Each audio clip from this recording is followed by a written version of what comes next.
एक गांव में एक गरीब किसान अपने बेटे के साथ रहता था। किसान बहुत मेहनती था और दिन रात खेत में काम करता था ताकि वह अपने बेटे को अच्छी शिक्षा दे सके। वह अपने बेटे से बहुत प्यार करता था और हमेशा चाहता था कि उसका बेटा बड़ा होकर कुछ बड़ा आदमी बने।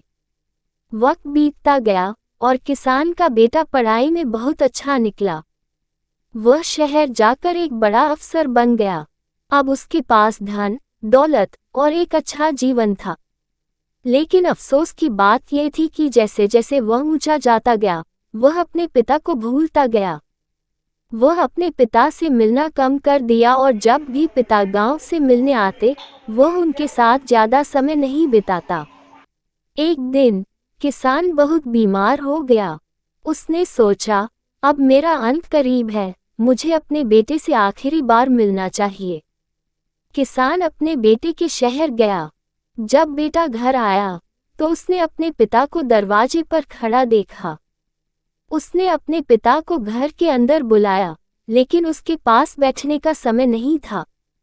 बेटा अपने काम में इतना व्यस्त था कि उसने अपने पिता की बीमार हालत पर भी ध्यान नहीं दिया। किसान ने अपने बेटे से कहा, बेटा, मैंने अपना सारा जीवन तुम्हें बड़ा आदमी बनाने में लगा दिया, लेकिन अब जब मैं बूढ़ा और बीमार हूँ तो तुम्हारे पास मेरे लिए समय नहीं है।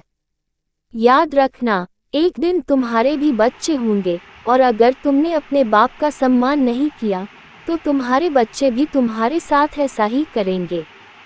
बेटे को अपने पिता की बात सुनकर गहरा अफसोस हुआ। उसने महसूस किया कि वह अपने कर्तव्यों को भूल गया था। उसने तुरंत अपने पिता को गले लगाया और कहा, पिताजी, मुझे माफ़ कर दीजिए। मैंने आपको बहुत दुख पहुंचाया है। अब मैं आपके साथ रहूंगा और आपकी देखभाल करूंगा। उस दिन के बाद बेटा अपने पिता का ध्यान रखने लगा और हमेशा उनके साथ समय बिताने लगा।